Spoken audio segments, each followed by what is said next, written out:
Welcome back to the from the break. I was gonna say welcome back to the break. We already did the break. Now we're back from the break. How was your break? It was on fire. This break is on fire. Oh, that was cringy. Uh, okay, so our guest today is Apollo Flowerchild. I found them on Instagram recently ish. It's been a little while actually, and I think they're just a fabulous artist. They're an indie folk ish musician, and they live in Brooklyn. Their pronouns are they, them. They're gorgeous. And welcome to the show, Apollo. Happy to be here. Thank y'all for having me. How are you doing? How are I'm you doing today? I am on fire. I'm doing really good today. I'm just happy to be getting a chance to chat with you guys. Um, as a person who has, honorarily stalked your Instagram, um, this is wonderful. Just to like get a third dimension on like the face. I love that so much. That's so sweet. I want that to be another slogan. And then if people buy the T-shirt, then you'll definitely get most of that. Ooh, I love That's that. what we want to Yeah, do with this podcast. We want to pay people. Lift We people want up. to pay people as much as possible. That's wonderful. Monetize. I hate capitalism, but Yeah, yeah. monetize. eventually, of course, because Right. No, no. we're just starting You're out. But you're yeah. all good. I'm just happy to exist in the space with y'all. Honestly, y'all don't even have to really pay Oh, me. Like, just the presence is enough. Well, yeah, but I definitely want. I mean, this is my grand ideal Mhm. is that we can empower as many artists as possible, and that they don't need to fit in a marketed box. And I don't think I'll be able to give I don't think the platform will pay everyone's bills, Right. but I right. mean, Right. Right. even like it feels good when you're an artist and Right. someone gives you $50. Oh Right. my You know what god, I And mean? It that's feels like great. it's a yeah, dream. my cat just got their whole meal for the month with that money.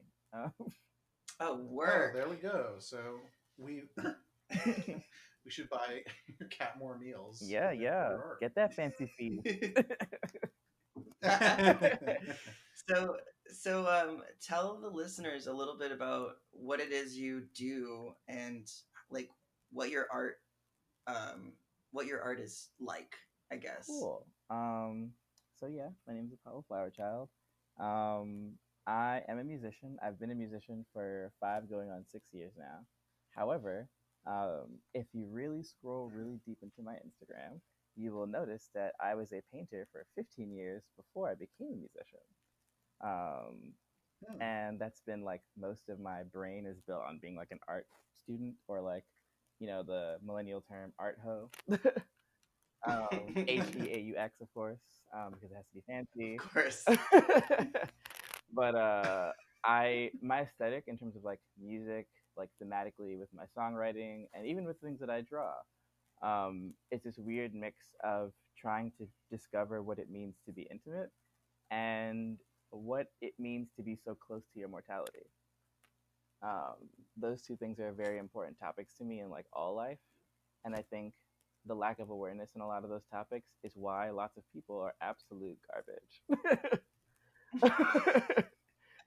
Wow. um, Wow, yeah. so, and like in a very generative sense, and this is like the most simplest summary. I just want people to be better listeners, and I just hope that my music makes people better at doing that. Wow. That's a heavy task. Yeah. Do you feel pressure at all I feel by having that goal? hmm. I feel that it's something that I feel like I'm capable of doing.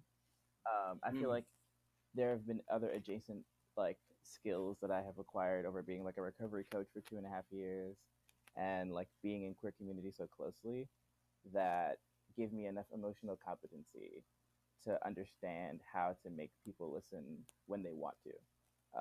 Like Mm. I'm not here to make people who don't want to listen. I'm here to make people who are sort of in the middle ground of like not knowing how and need direction. Some tools to figure out how they want to be a listener.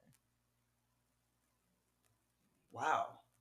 That's amazing. because I think that's accessible. I think everyone can do that. Um, do you mainly focus on the act of listening and the inclusion of ears, I guess, Mm. Well, like, or versus um, people like talking past each other? Like mm, I'm thinking about online and stuff as mhm. well. Sorry to cut you off. No, no, What were no. you gonna say? No, I wanted to hear all of it before I said anything. Um, Mm-hmm. and I'm glad I did actually, 'cause that makes my answer better. uh, I think I'm really concerned with the active listening, and like, I'm not sure how much people overthink what listening looks like, but I certainly do.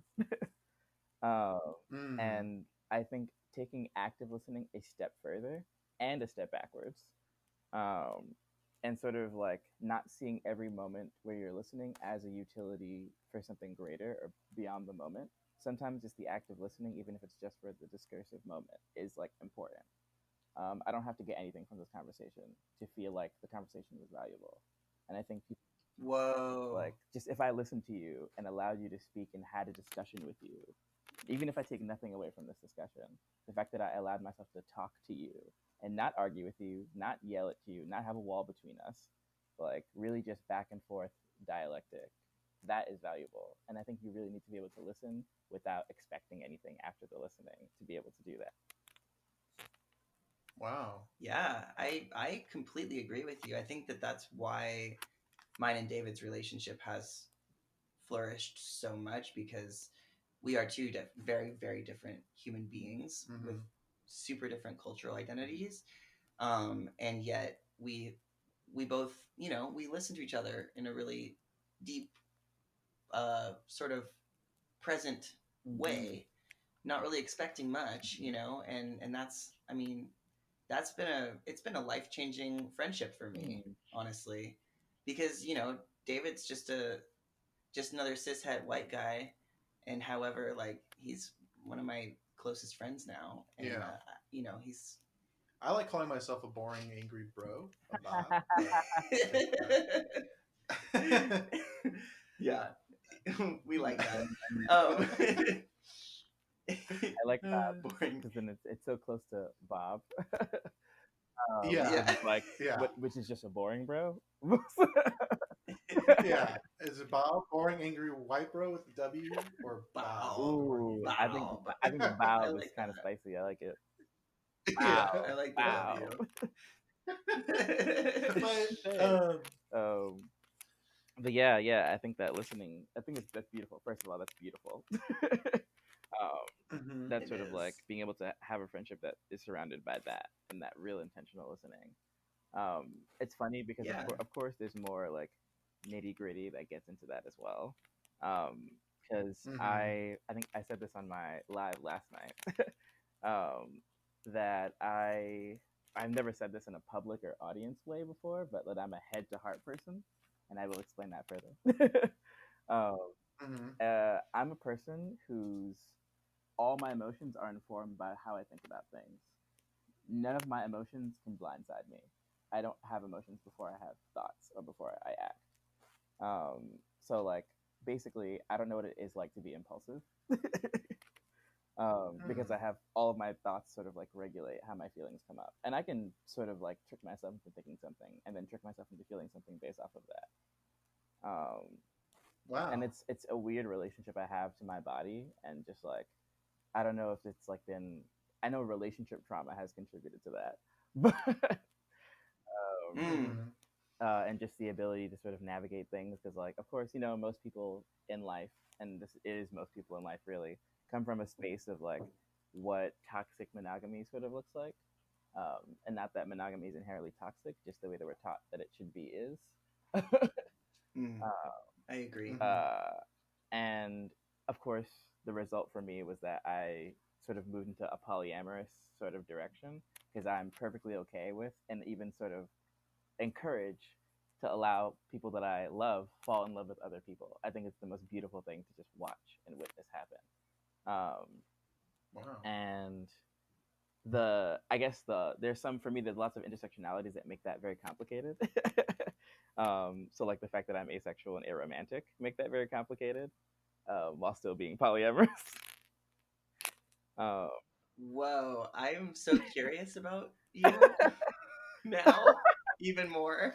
no, it's a weird line to draw, honestly, because I've had to sort of have relationships after I've discovered and become secure with my identities, all on my own terms.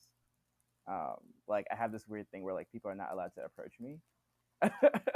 Like if you like me or interested in me in any sort of way, and like you sort of ask me out on a date or like whatever, like my knee jerk answer is no. But if I ask you, the ball is in anybody's court. You have the consent to say no. You have the consent to say yes. But if you ask me, it's an automatic no. Um, Wow. I can see how valuing listening is so important because it seems like you're really close to what's happening mhm. around you, but also like really close with your own personal Oh hell space. yeah! And that sounds to me like really good tools for listening. I think it is. I do have some interesting ugliness that can work its way in there, and I say ugly, and Hmm. maybe the way I say it has a certain connotation when you hear it come from me, and as I say more things. Um, but I think when it comes to social dynamics with other people, relationships or otherwise, I can come off as very cold hearted, because I will always choose myself over anything else. Like my comfort and my mental health will always be chosen over anything. So if there's an emotional Hmm. conflict that we are having and we cannot navigate a solution to it, the relationship is automatically over, no matter how long we've been together or how much I love you. Like I Hmm. have two very hard things to maintain that must be required to be in a relationship with me. One, we have to have clear and as honest as possible communication. I'm not going to ask you for perfect honesty because I don't believe that that actually exists. I think every Hmm. situation needs all the information for that situation. I don't need things that are not relevant to whatever is happening, because that's just useless to me. Um, and the other thing I need is the ability to navigate conflict with each other. Like if we can't just sit down and talk about what is hurting us and how we can move forward with that hurt, then the relationship's also over. Like, and that's not a hard, a easy Yeah. thing. Excuse me, not an easy thing to maintain. Those are the only two things I need for any of my relationships to work. And I'm in a relationship with three people, so I'm just like, this is like it's like Hmm. a interesting thing to navigate because like I'm very independent and very individualistic, and I don't see all three of these partners very often, honestly. And I'm perfectly okay with that. Hmm. Like the fact that they can also like get what they need from other people and sort of like come back to this dynamic and feel like they're still it's still quality and that they still get something from it is wonderful. And at the time that they feel like they do not, that's also fine. Like because at the end of the day, I'm going to be choosing myself no matter what. So I want you to be able to make sure that you're choosing yourself. I, as someone, as a bystander, um, I find what you're doing really impressive, and also like containing a very like beautiful space between your Mm. relationships. And I'm curious, as do you try to also bring that um, creative space, or or intimate space, to your social media persona, or do you find a conflict with that, So or there's lots of uh, anxiety with a lot of ways to mm, navigate that. Like I know on my profile, I do not mhm, advertise that I'm asexual or aromantic. Um, and it's mhm, mostly because the space for being asexual seems very linear. There's only one type of asexual person that is advertised in all media, and that is the sex repulsed asexual. Um, Hmm. mhm, I can tell you right now that that is not me. I'm very comfortable having like conversations about sex, like this, like the even like the thought of having like sex is not a scary thing. I think it's just an activity at the end of the day, and I don't necessarily need it or crave it or ask for it literally ever. But if it's presented to me, like it's considered more than it is like shunned away. Like it's a lot of dialogue that has to happen before sex can be a thing, and that's the asexuality showing up. But there's no knee jerk feelings around like arousal and intimacy that involves sex, which is like why I'm in that category. But again, it's not on my social media because I have to say all of that to be valid. Right. So it's a complicated, and I don't think I need to advertise it. I don't think people need to know that. You know why? Because I'm not trying to sleep with nobody. So, and if I do, then that's my business. So, Yeah. uh, and the aromanticism is an even more complicated thing to sort of attempt to advertise because everyone, I think romantic is a very subjective word. um, I think you can make whatever you want romantic. And I think my stance on aromanticism is that the canon of romance, like how media has shown us what romance should and can look like, I just don't feel desire to pursue any of those things, um, or like have them as any sort of framework in my relationships. Like things can be cute and sweet, but I wouldn't necessarily call them romantic. I'm not like head over heels if someone has like a Interesting. bed of flowers and like they're inviting me to like they're like Mhm. coming back home to surprise me. I have one partner who loves to surprise me with things all the time. I hate surprises, by the way. Hate. I hate being shocked and awed by something that you think is like, especially if you think it's like, oh yeah, I want it to be romantic because you know this memory and this day holds a lot of meaning for me, and like with this one particular partner, there's a kind of a rift there for the both of us, where like dates and stuff are not the most memorable thing for me because my memory is due to water, and um, their memory is impeccable. Like they can remember everything, like photographic memory, insane, detail for detail, and I can't keep up with that. um, which is Mhm. fine. Like that's not necessarily a problem in the relationship more than like it's a thing that is very different about the both of us.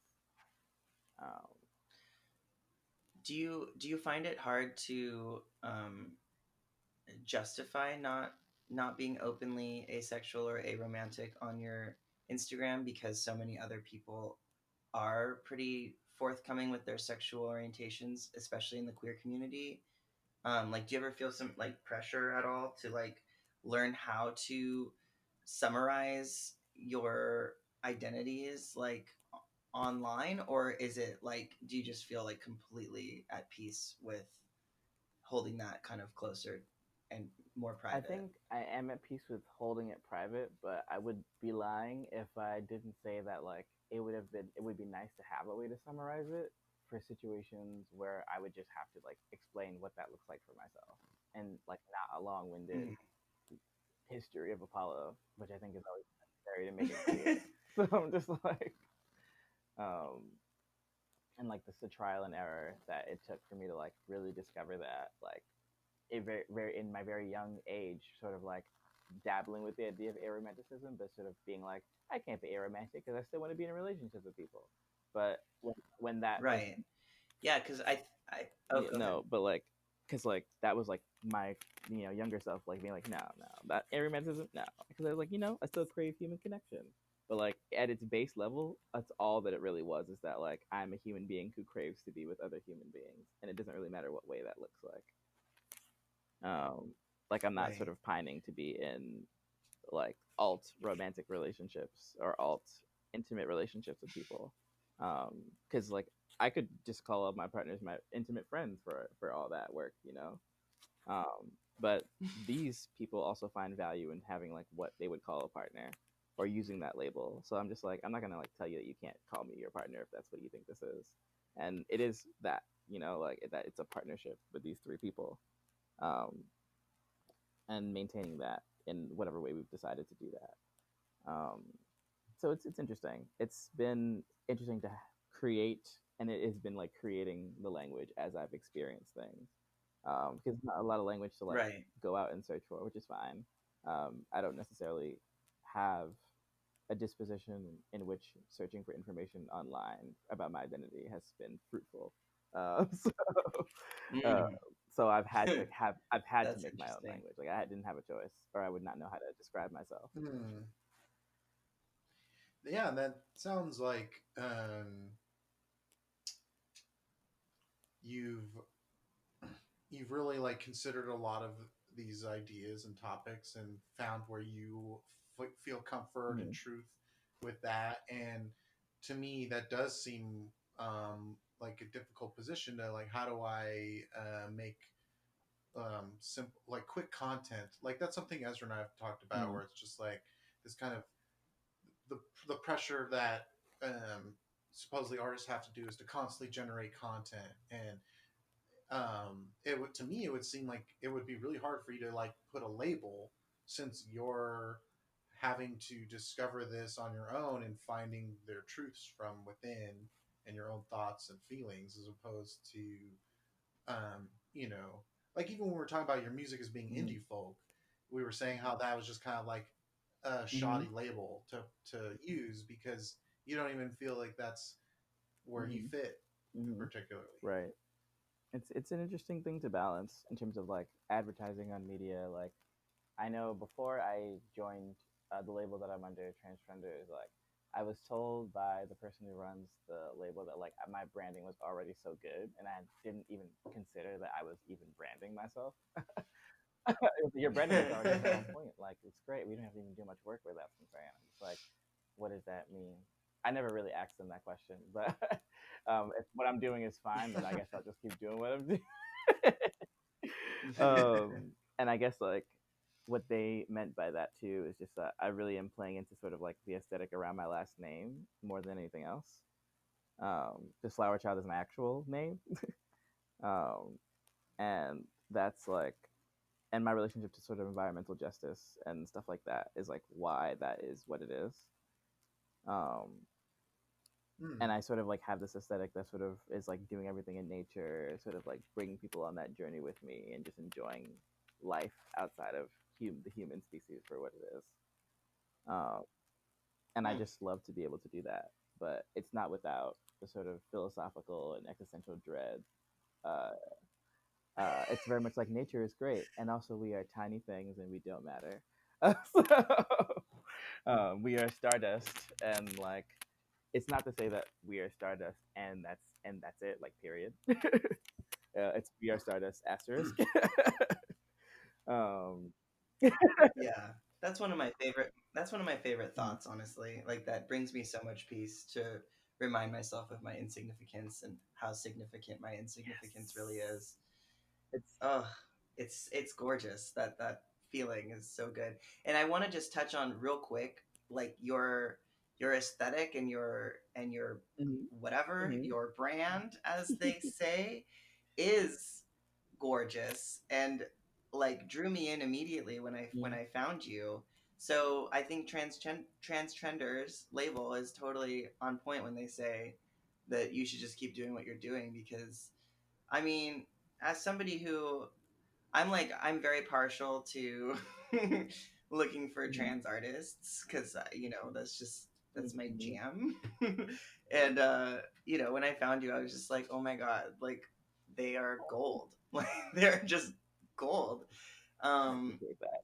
yeah, so just a little cheerleading Oh, I from appreciate my side that. of the court. Oh, Yeah, I'm really glad we got to hear so much about yourself, because um, it seems like uh, you you are very good at mm, communicating, I- thank you. and and it's to me it's interesting because the little bit that I looked at your Instagram, I didn't get all the things you said today, and so I think it's going to be really exciting. So when people hear your music and they hear that you do have so Mm, much to say, um, I just think that's just to me that's what's so interesting about art. I love finding out um, where the artist was, or their thoughts, or as much as I can about the artist, and then compare it to their work. And it just Hmm. seems to, for me, it makes it that much more right. I brilliant. think it's great. I think it's So beautiful. It's funny because I got that note from my the head of the label's partner the other day that I should just talk more at this point. um, just like have discussions with people, like go on live and have conversations with them, and like just have people sort of sit in and like hear what you have to say, because there isn't enough of that on my page. Um, and I think that mm, the lack of that comes from my inability to talk to an audience and my great ability to talk to an individual. Um, Mm. and I'm Wow. just like, oh, a group of people. How do I have a giant discussion about these very private, individualistic things that I have my own thoughts and feelings about with a giant group, and not feel like overwhelmed by other people's thoughts and ideas? Mm-hmm. Because despite everything that I've said here today, um, I something I know about myself and that I sort of have planned for in my life is that I am very impressionable. Um, Mm-hmm. I sort of hide away from people and sort of isolate myself to not oversaturate myself with other people's thoughts because I can get very oversaturated. Um, and giving myself some time to really craft what I think and then bring it to the table is very important to me. If I don't have time to do that, then I'll lash out. Mm. Um, yeah, that's a really interesting take because well, I relate that I think I'm pretty good when I speak in general ways, but if it's online and it's through text, it usually seems Mm. pretty rude Oh yeah, yeah. and inconsiderate. Because on my end, I'm like, well, I've already Hmm. thought about this stuff, and I'm going to be honest right now. Like, this is what I think about gender, even though I don't know anything about it, or something like that, you know. And to everybody else, they're like, wow, what a bold fucking Ah. dumbass. I hate this guy, you know. But when I talk with people like face to face, they kind of get that I'm like really Oh embarrassed about myself, no. and I'm just like opening up, and I think it's like, but I Mhm. love that. I love the excitement when you're embarrassed and you're opening up, and then you're Right. connecting, and I mean, to Yeah. me, that a lot of times there's a lot of joy, or when I hear that someone's really affected by what I'm saying, and I can see that they're hurt, then I'm like, okay, well, this is something I should really pay attention to. Right. Right. Yeah. So, I And that connection really happens in person. Hmm. It's really yeah, hard to like simulate. It's hard to simulate that connection over the right, internet and but honestly, like the other night when Hmm. you did go live and I tuned in just for a little snippet because I was, had other stuff to do, but I was like, oh, Apollo's live. Let me just say hi to them. Um, I was really intrigued by the way that you spoke. And I felt drawn in immediately. Hmm. So I mean, I don't know. Like, I think that there's a way to overcome that anxiety and that sort of like uh, Hmm. disconnect from speaking to a group of people rather than Hmm. to an individual. Um, but it's Hmm. hard, and I get it. Like, the first few times I went live, I just felt silly. Like, I was like, what Yeah. am I doing? Like, also, what do I Yes. have to say? Like, like, what am I Yes. doing?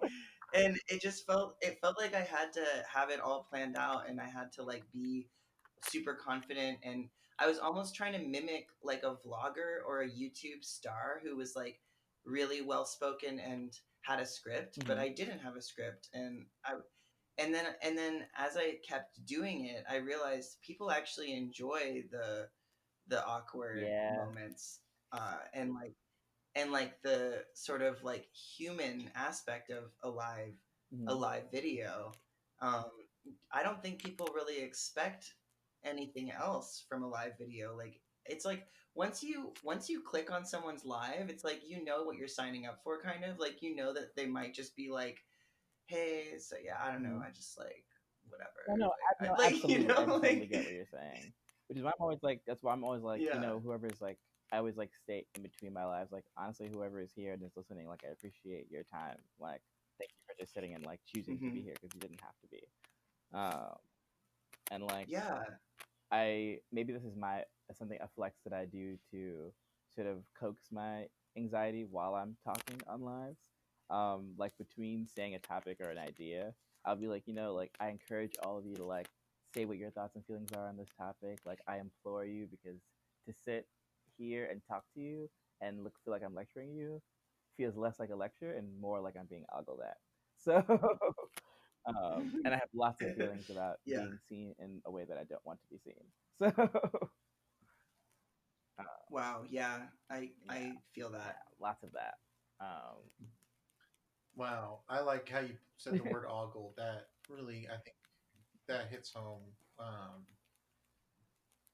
when just around all the awkwardness of like talking to a camera and trying to connect to an audience or just a few Mhm. people that you don't know. I know like um for me at least the feeling of being ogled at even when I'm performing live I feel ogled at, Mhm. but for me I'm prepared with a piece of music, so I'm like let the Yes, ogling begin correcto. and we'll Mhm. all like yeah and then we'll all just kind of be in that Right, space and It's yeah. like it's space right. of consent. You know what's gonna happen, and it's like a it's like a Yeah, contract kind of. I Yeah, agree.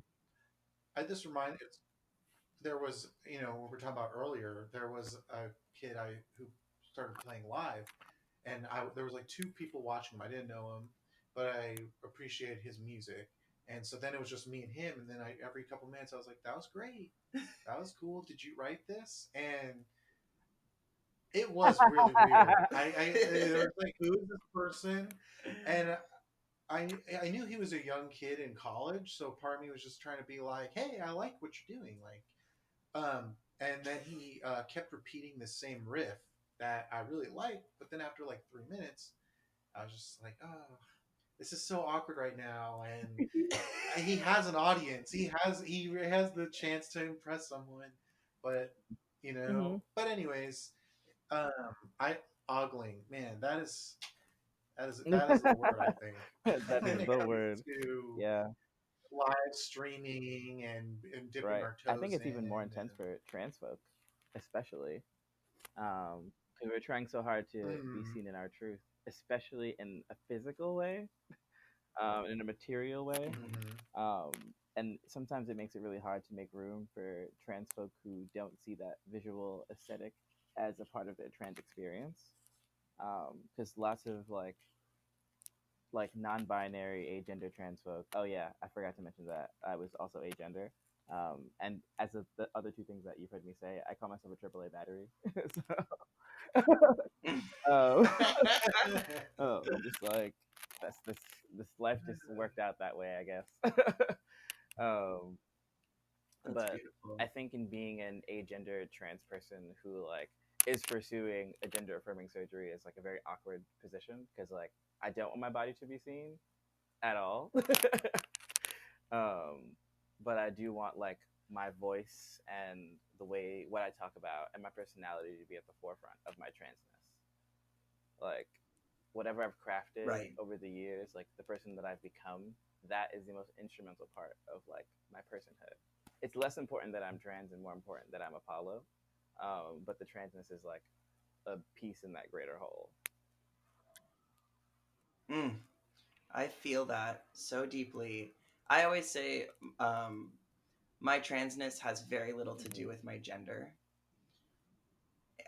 Just because, like, for me, my transness expands so much further beyond any gender that I feel, and I identify as gender fluid. So some days I feel very binary male, and other days I feel Mm-hmm. very agender. And it's just kind of like I realized that I can't pin it down. There's just no like there's no telling what I'm gonna wake up as, and it's just kind of like okay, I'm Right. rolling with it. And it also, I really appreciate what you're saying about putting your personhood first and foremost because I think a lot of times, um, as trans folk, we also feel the pressure um, of putting our trans identity at the forefront Mm-hmm. of everything and kind of leading with that as like this is who I am and like I fought so hard to be this Mm-hmm. and this is it like and I actually end up kind of pigeonholing myself a lot with that label because I don't know how else to talk about myself sometimes like it's just it's challenging and it feels easier to just be like yeah this is it I'm trans like okay let's Mm-hmm. talk about that again you know so I really appreciate Mm-hmm. what you said right Yeah, now. like in those realities, and I completely resonate with that. Because I think for the longest time when I was like going through my gender crisis, because that's exactly what it was. Mm, um, my yeah. biggest thing was like, how do I look agender? When all I really Mm-hmm. wanted to do was just be comfortable, like, and to Yeah. come to a place where my comfort is just how I've, I guess, always looked on the outside. Um, but me still having weird feelings about my body and still feeling dysphoric despite being agender. Like those things don't necessarily cross pollinate. Like it's like you just said. Like Mm. my transness has very little to do with my gender. I think that's so. I think that's so. I need Yeah. that like on a plaque. Uh, uh, Yeah, that's why the label transgender is sort of it feels a little bit obsolete for me personally. However, I will exist under the umbrella because I'm not about to be like, actually, I don't identify as transgender because blah blah. Like I honestly like it feels as sacred to me as how you were describing the complexities of your identities with your mhm. AAA Gang status. gang. um and for me it just feels like too complicated to explain, and I don't feel the need to explain it because I love just being like, Right. yeah, I'm trans. You Right. don't know what that means, like I it's think. like, and even if you think you know what it means, you Right. don't know I what it think, and means. even I think what I like to say too, because like I know, I didn't necessarily mention this, but the reason why I sort of advocate like in public that like my name is a pronoun is because like when I circle back Mhm. to sort of like my trans identity and like how I describe myself, it's very much like not, oh, I'm trans, I'm Apollo, I'm this, that, and so forth. It's like, hi, I'm Apollo, and I'm all these laundry list of things, and the last thing that comes out of my mouth is, and I happen to be trans. So that you sort of Mhm. don't necessarily give yourself enough time to sort of try to grasp what that is because you don't really need to. I'm just saying it as a courtesy. I'm not saying it because you need to Mm, understand it. Like, I I didn't love ask you to that. understand my transness. I just needed you to know so that you can respect my pronouns. Thanks. Goodbye. Yes. Oh my god. I love when people actually I don't love it. I've noticed that it's really common when I say that I'm trans to a cis person. They'll immediately go, "Oh, I'm cool with that." And I'm like, "Bitch, did I Right. ask you? Like Or do I yeah. don't need you to be And cool then, with there's a it." myriad of like cis het answers, like, oh, so does that mean you've been a woman before? Mhm. Uh, Oh yeah. we love Oh we my love god. semantics. But Yeah, we love telling you exactly right, like every detail of right. our identities at all times and Right, all of our right. body parts You're as just trying well. to pine for what my genitals look like. Got it. Got it. Yeah. Got it. Cool. The answer is Cool, cool, no. cool. Yeah. I'm sure that As a cis het white guy, I identify with all of this completely. really. No, I'm just kidding. I'm like, I don't know, man. Do No, I you? guess that's true. I was just trying to be funny. I was like, this is the perfect opportunity to interrupt like a really nice well, conversation. That's so funny. well, you do what you Right? do, baby. Honestly, it's it's so interesting. Uh, Well, yeah, I mean, I feel like we could talk for hours, but I think we do have to yeah, yeah, wrap this up. Um, it's been such a lovely Yeah. experience getting mhm, to know you a little bit.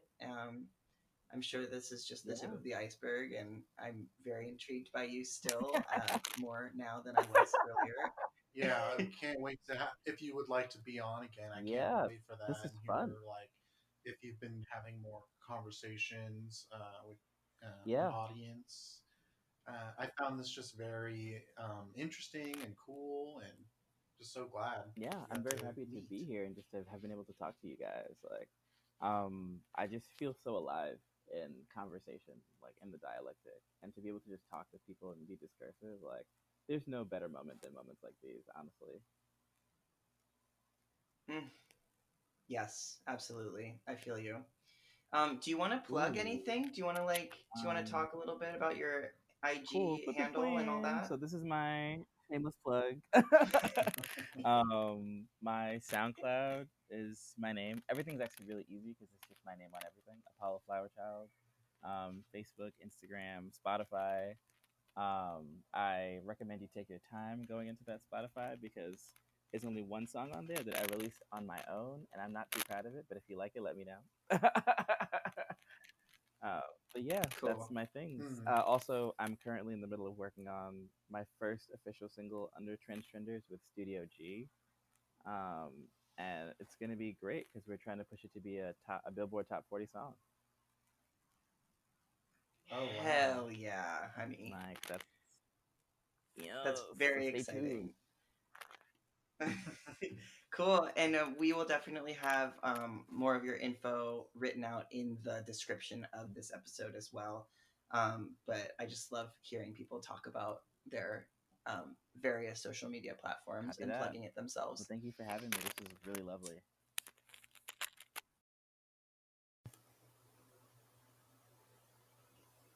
All right. So Apollo, what an interesting. I can't even say the word interesting enough. Yeah. They were probably one of the most interesting people I've ever conversed with. Yeah, brilliant is not a hyperbole. What does hyperbole mean? Oh, that's just like when it's like so exaggerated. Like say Okay. yeah, I remember that from 3rd grade. yeah. Yeah, wow. I mean, I think it's funny. Like we keep having these conversations with artists, and we think we're going to talk about one thing, and then Mhm. it just expands into like such a different space than I ever assumed it would go. Yeah. You know, which that's what I love about interviewing people. Like you never really know what's going to happen and what they're going to be vulnerable with you about. You know. Yeah, my guess is that as artists, we have so much to say, and that's why we make art a lot of times because it's so much. We just got to try and put it in a simpler way that it hopefully becomes quickly accessible. But when we've had people on, it seems like first they want to just talk about themselves, and like that's a big part of, I think, the struggle with artists putting yourself on social media is social media is limiting. As we heard from Apollo, they had so much to say that I don't really see a way that they can make that quickly accessible. I mean, something they said was how important it is to have that space of intimacy and listening. And even if you're having a direct video to video conversation, there's still that feeling of being ogled or um, having to be patient with your internet connection. There's a whole lot of things that kind of make that um, authenticity jumbled. Yeah. So I think that's why typically has been straying because I think a lot of artists just want to get that out there, and they don't really have a platform to do that. Right.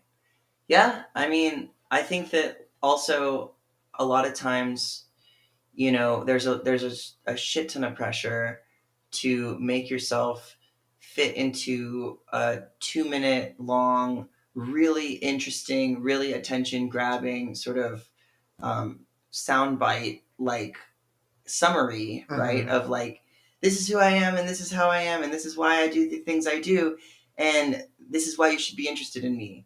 Right. And it's like there's so much pressure in that space Mm-hmm. that it feels impossible. Yeah. And so often I've been known to just sort of rest in specific little boxes that I know are a huge part of my identity but aren't the whole thing. Mm-hmm. And then just kind of coast in that and hope that people will either be more interested to learn about the deeper facets of my personality if they're interested in those more kind of I don't know, not shallow, but just like the parts that I put in the forefront, I guess. Like quickly accessible? Yeah. Or, yeah. The stuff that I'm like comfortable sharing about in a mass sort of way.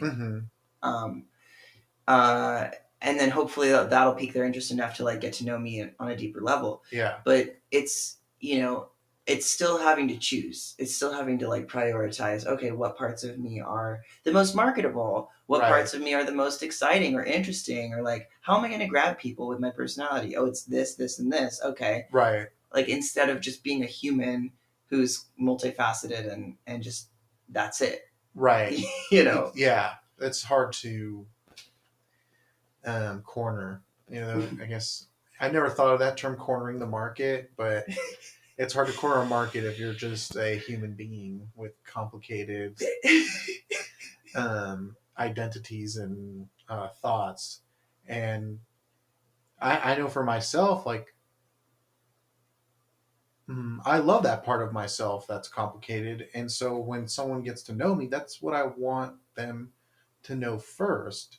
That's why I find this whole like marketing myself so frustrating, because it seems that if I say something like jazz rock artist, um, that's something I've been comfortable putting.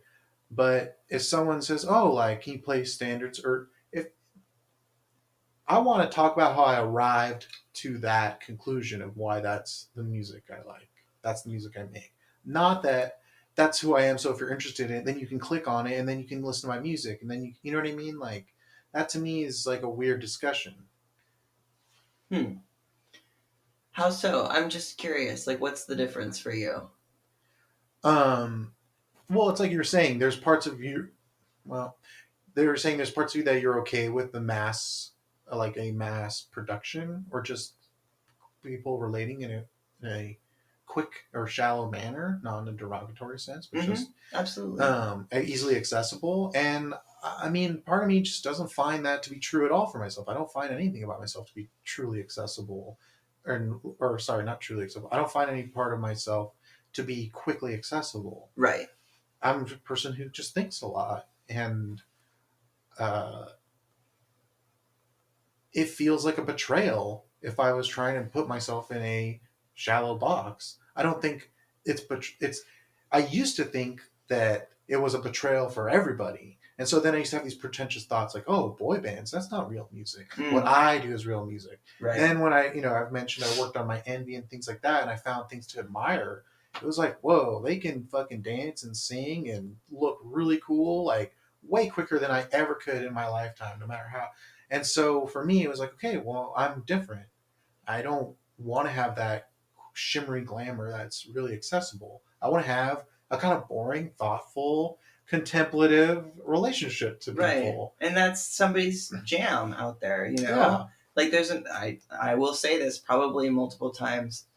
There's an audience for everybody. Yeah. There just is. Yeah. If there's an audience for Daniel Johnston, one of my favorite musicians of all time, there is an audience for everybody.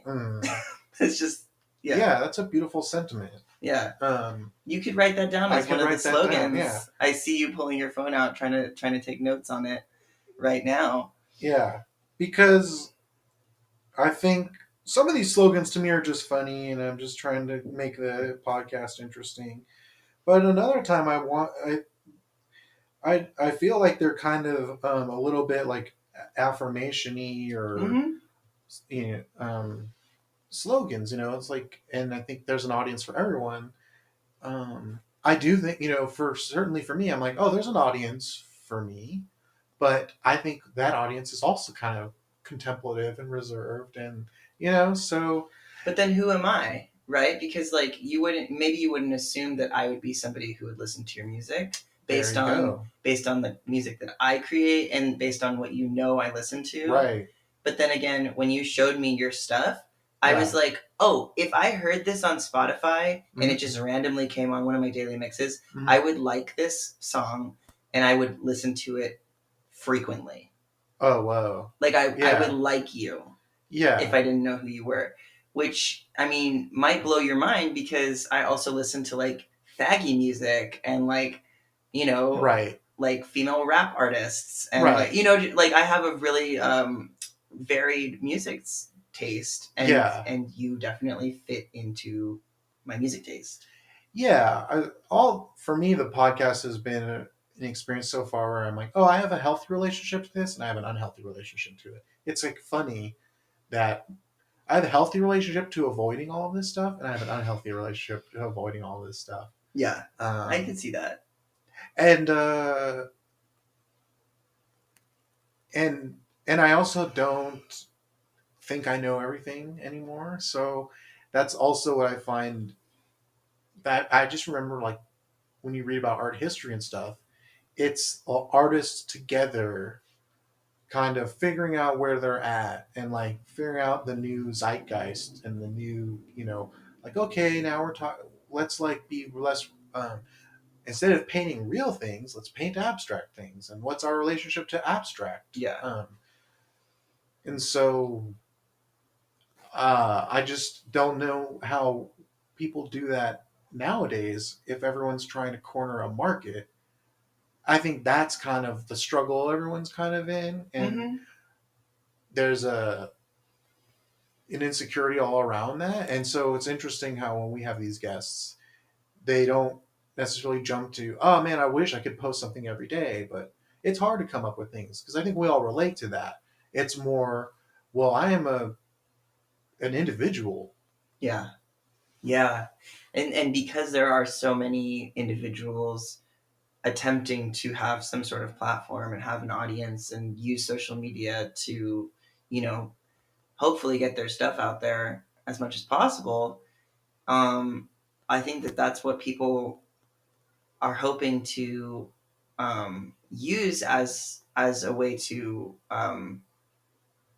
grab an audience the most is like I'm gonna just put myself into as much as possible into whatever I'm doing, so that hopefully somebody will relate to me in a way that will, you know, keep them coming back. Mm-hmm. You know, and whereas I think, you know, as you were talking about like in history or whatever, like most people were trying to all kind of form these new eras of creating art together in a more Mm-hmm. collaborative sense. We're like, okay, let's all paint abstract stuff now.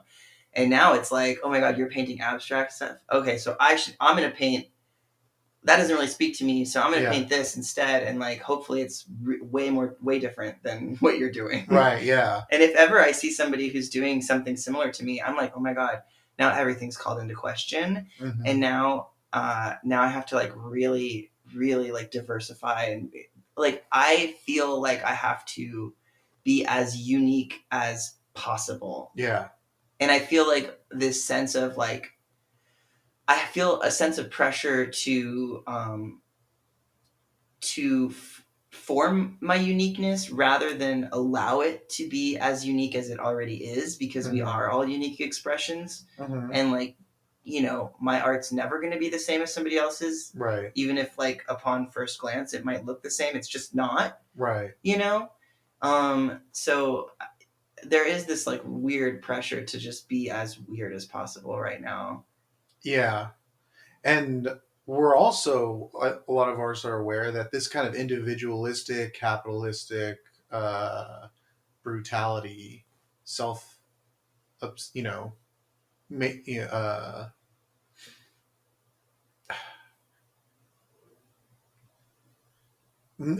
taking care of this of myself at all costs as to whoever else. Sorry, okay. What? I don't need to. I don't need to come up with any more adjectives. That, the capitalistic blah blah blah, that we realize that that's a problem too. So we want to have a more collective sense of looking out for each other. I think artists are very aware of that. So even really successful artists, they'll be like, oh, like, I made this new album. Of course, it's a privilege. And I think there's kind of a sense where this kind of competitive nature is like not helping anybody in the arts, especially where you want to share and connect with people. It's like totally counterproductive to be like, oh, I really wrote this intimate piece about, like Apollo was saying, intimacy.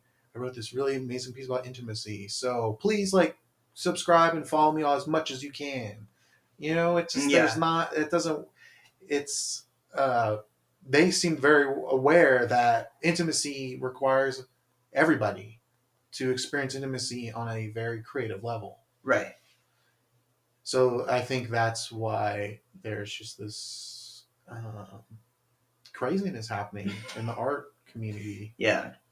Yeah. I mean, it's. I think that's why I think this podcast is so important, because we've been dealt so much access to so many people and so many things and so much content and art and whatever, Yeah. that it can get overwhelming, because we can compare ourselves to so much more than we ever could in the past, I guess, like pre-Instagram. Yeah. And totally. so there's way more pressure out there to be uh, unique and different.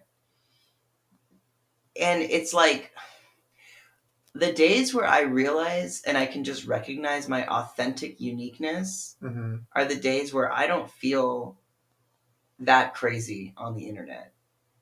Like, I just feel pretty at peace. Because I'm like, I know I'm funny. Yeah. I know that I'm charming. I know that I'm Yeah. pretty and that I have something to say and that I have talent.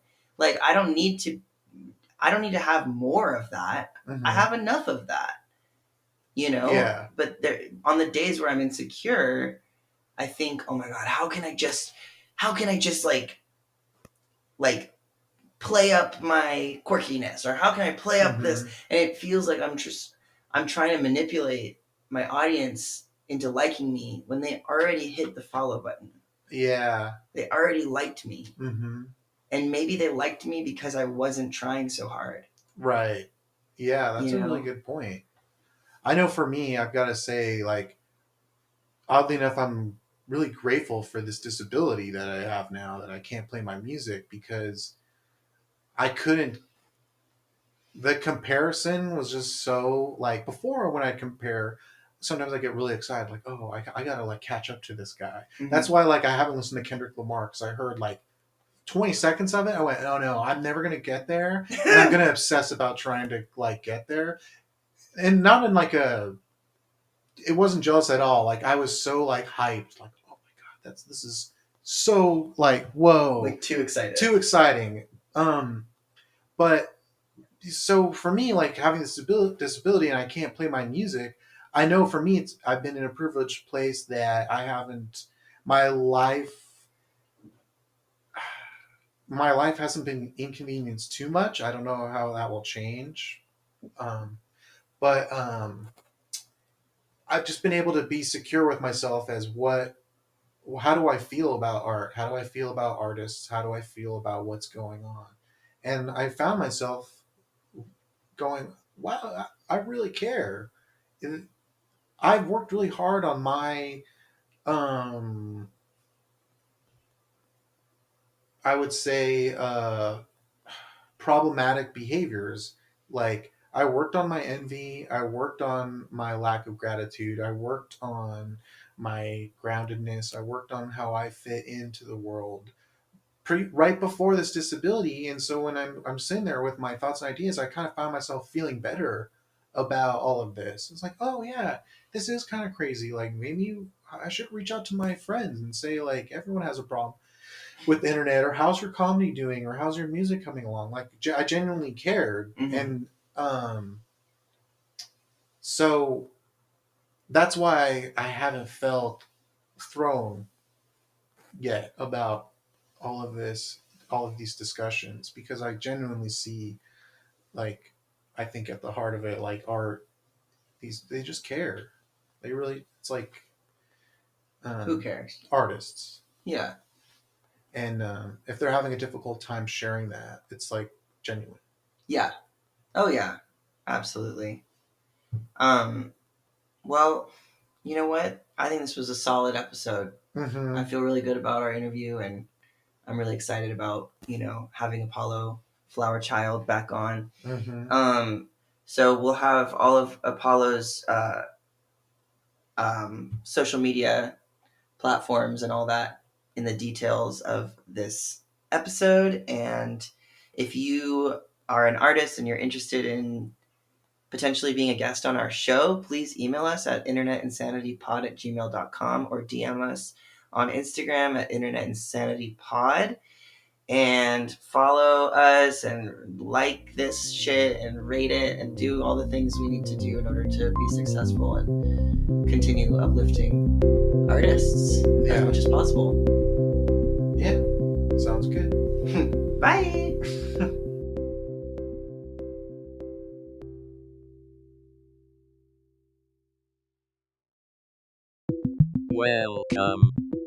Welcome to Internet Insanity. Welcome to Internet Insanity, where we deal with frustrations regarding the internet and being an artist and putting yourself out there. My name is Ezra, and I'm one of the co-hosts. And I'm David, the other co-host. Stop swiping. Okay, that's your new slogan. That's a slogan I came up with. Okay, cool. Yeah. What does stop swiping mean to you? Well, the image I had when I came up with it was when I saw someone um, compulsively swiping right on their Tinder profile, and I've done that too. And there's just something like compulsive about it, and I it's just I mean, that would be weird. I don't know. It's just a weird way to connect to someone. If you saw someone going through a phone book and just calling people all the time and be like, "Hey, what's up? How are you? I used You to want to do get that to-" as a kid. Oh, really? I did, yeah. Well, that's cute. Yeah, it was cute. I mean, there were times where I think it was inappropriate because I would do it in a flirtatious sort of way, but I was probably around 11 years old and I Mhm. was calling hopefully men Mm-hmm. to like talk to them. Oh, whoa. Yeah, I was like too young. I was way too young to be. I had older sisters. That's what you do. Like, you know, it wasn't just me Uh, as the ringleader of this yeah. journey, but it was definitely I was a part of it. Um, so okay, stop swiping. I like that. I would amend it to stop scrolling for me personally, I guess, because Mhm. that feels more compulsive to me. Then again, I'm not on Tinder anymore, and when I think of swiping, I think of like Instagram panels of different like posts, like Mhm. where there's like multiple pages for a post, and I want to see the end. Yeah. And usually it's like a sweet surprise at the last panel. Oh, I see. You know what I Yeah. mean? Or it's like informative. Yeah. Yeah. And I've seen people like scroll up on Instagram and then just double tap and stuff. Right. And I have to admit that I am jealous of that because to me, when I like something, it's like I've studied it for a few minutes, and it's just like my nature. I'm just like, okay, yes, I really enjoyed this piece of music. I will I will put heart my it. mark. Yeah. Yeah. I sometimes am really stingy with my likes. Mm-hmm. Like I really have to like let it sink in. I really, I want to I want to make sure that I'm being honest. Yeah. And then other times, like I've noticed that if somebody posts an ass picture, Mm-hmm. it is immediately hearted without question. No matter how big or small the ass is, I will like your ass picture. Nice. Even if it's my cousin's ass picture, like I'm still just like, yes, work, girl. Like you look amazing. Yeah. You have your butt out. That's nice. Yeah. Yeah. See, I want to do that. I know that, like, I know I am way too uh pretentious about all of this. Mm-hmm. Yeah. It's like uh, I'll see people just like things, and I'm like, oh, man, should I like this? And then I'm like, why are you doing this? And I think there's an insecure part of me that's like, well, no one's gonna give me this like. Oh, dang. I think there's like a real like. So. I feel that, and if I'm jealous of the person, then I probably will refrain from liking. I've noticed that. Like I'll be like scrolling, and then I'll see like a hot trans guy with his shirt off, Mm-hmm. and he's got like ripped abs or something, Mm-hmm. and he's just like felt cute. I don't know, whatever. And I just see that, and I'm like, you bitch, like like Right. Yeah. you know how much this hurts me, and yet you that's continue to do it. How dare you? And it's like he's not thinking about. He doesn't even know me. Right. Yeah. But I just and then I'll withhold my like from him because I'm like, you don't want to add to his golden algorithm. yeah, basically. And it's so stupid because the truth is, like, I have no idea how hard he worked for those abs. I mean, I've tried to get abs for like years now, and the closest I've come is like maybe in certain lighting you could potentially make out a little bit of a line on my stomach. And that took like weeks of starving. So like, holy shit, like it does actually take a lot of work to get to that place. But it's not like my brain immediately thinks, oh wow, he worked so hard, like he's so dedicated, and wow, he's so visible, and like that's amazing. I'm just like, fuck you. Like, fuck you. Yeah. I think I tend to like when I know the person doesn't like posting online, and I can tell like oh, that I know this person and I know they're uncomfortable doing this. All right, I'll give them a like. like without, I won't really think about it twice. Just like, oh wow, look, they did something. Like, Yeah, um, I relate to that too. I like to follow back, like younger trans guys who follow me, mhm. who have like whatever, like 200 followers or less or whatever, and then I'll just go through their page and like all of their pictures Oh, or that's like nice. all of the pictures I like, you know, Mhm. not to like be. It's not disingenuous at all. Like Yeah. I genuinely like them. Um, but I understand that like, you know, if somebody like follows me who's younger than like younger, you know, maybe like 15 years old, and they saw Mhm. me online or whatever, and they like potentially looked up to me or whatever, or I gave them some hope for their future. Mhm. Having that happen would probably, you know, be exciting. Oh yeah, And so that's really nice. it's I don't know if it's like part of it sounds a little arrogant, but it's genuinely like, oh my god, like I would be so excited if like Yeah. if that happened to me when I was a kid. Yeah, well, I mean, that's what's so messy about social media is you could like someone's all their pictures, and it's just like if you were like um trying to like ask someone out on a date and you're Uh-huh. in that like getting to know each other phase, and then one day they like a bunch of your photos. That's like a great feeling. It's amazing. But then if you add the person who just started following you and you don't know them and they kind of don't have that many pictures, and then all of a sudden they like all your photos, that's creepy. True. And yeah, so or it's inspiring to someone. It's It's like yeah, I mean it could be seen as creepy. yeah, because you know what's interesting when I just thought of this when you and you'll see this all the time in stories and like movies and cartoons when like someone goes, "Hey, I just want to let you know I like you." You know, it's always kind of awkward and it's like this like precious moment. Yeah, I And then feel we really like awkward right now. yeah, and like Just kidding. but somehow online it's like we're translating this type of like social connection with just clicking a like button or a heart button, and it's like I think that awkwardness is still there. I think there's a lot of like um, uncertainty and room for misinterpretation with that. So it just hit me where I was like, oh, because that might be also why I'm like protective of it, and so when I see someone who is getting out of their comfort zone and is risking their sense of security or that's to me it's like unequivocal like hey I like that, I like who you are, I like you as a person. Like that's kind of maybe how I know I'm projecting all of this, Yeah, but I'm it's like, a wow, moment where you are thinking so yeah hard yeah into for this, sure yeah. which I love. That's Yeah. one of the things I love about you so much. Yeah, is that, that's what I do, and that's why I don't have I barely use this stuff. But in a sense, it's like yeah, because to me, it's like a I love that moment when someone's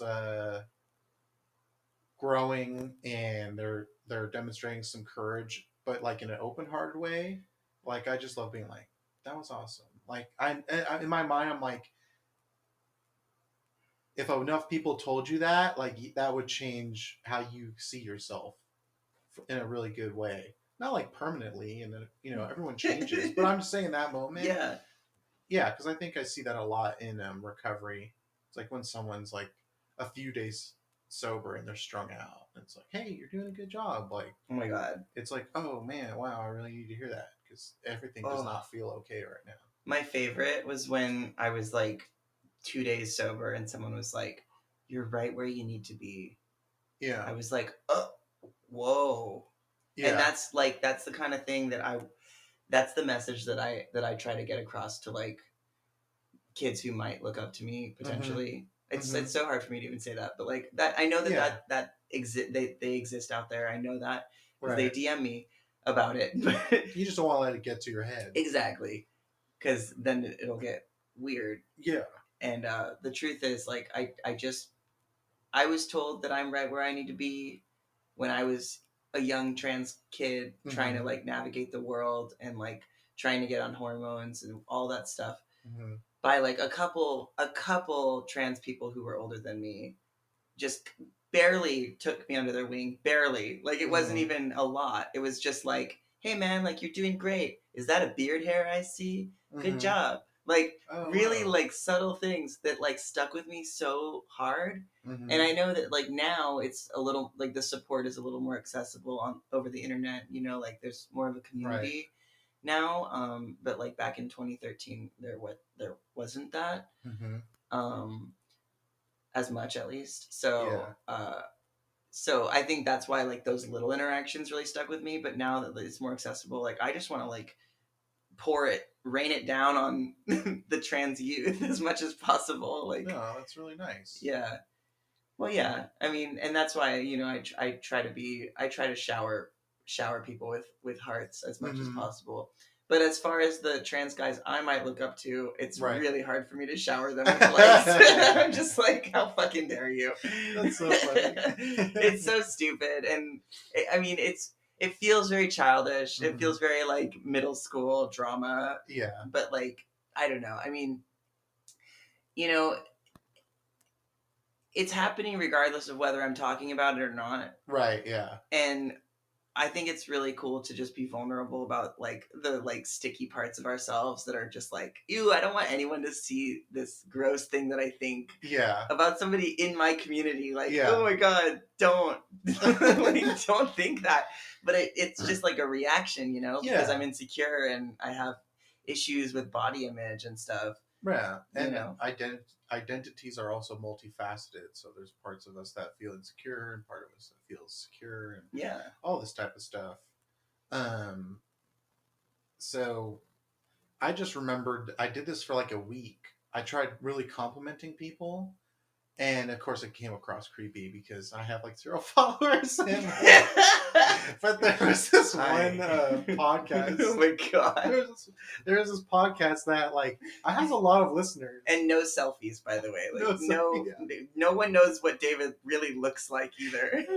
So like there's this podcast that like it has a lot of listeners, but their podcast page has like 300 followers or something.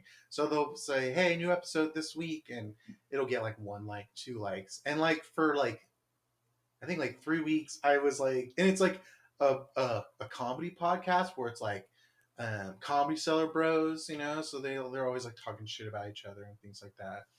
But I was like, I would comment, "I'm so looking forward to this." Ooh. Or like, "Oh, I hope I'm gonna." I can't even say it's a straight face, and it was. I know I'm going to enjoy these guests. And I did it for like 3 weeks, and then part of me was like, "This probably just looks like I'm trolling, Yeah. or like it's really weird, Or like you're a robot." Yeah, but I think I Wow. want to try and start doing that again a little bit, maybe, and not worry so much because Yeah, maybe I- chill out a little, bro. well, to me it's like fun, like to me like a fire emoji. If I did that, you know, it just like tap tap taps, and it's like I can do that while I'm watching TV, you know. And again, I'm overthinking it for sure. Sometimes the fire emoji is exactly what you need That's to true. explain your feelings. This is I on wanna fire. compliment- My heart's I on found fire. this to be on fire. Yeah. Period. Period. Perfect punctuation. Please keep this flame going. Period. Period. I actually really like that one though, but I know it's just weird. Do it. That's a slogan. Please keep the flame going. Period. Period. Well, speaking of fire, we have a really interesting guest, Apollo. They are an artist. Period. They are an artist on period, and we're gonna introduce them after the break. Yeah.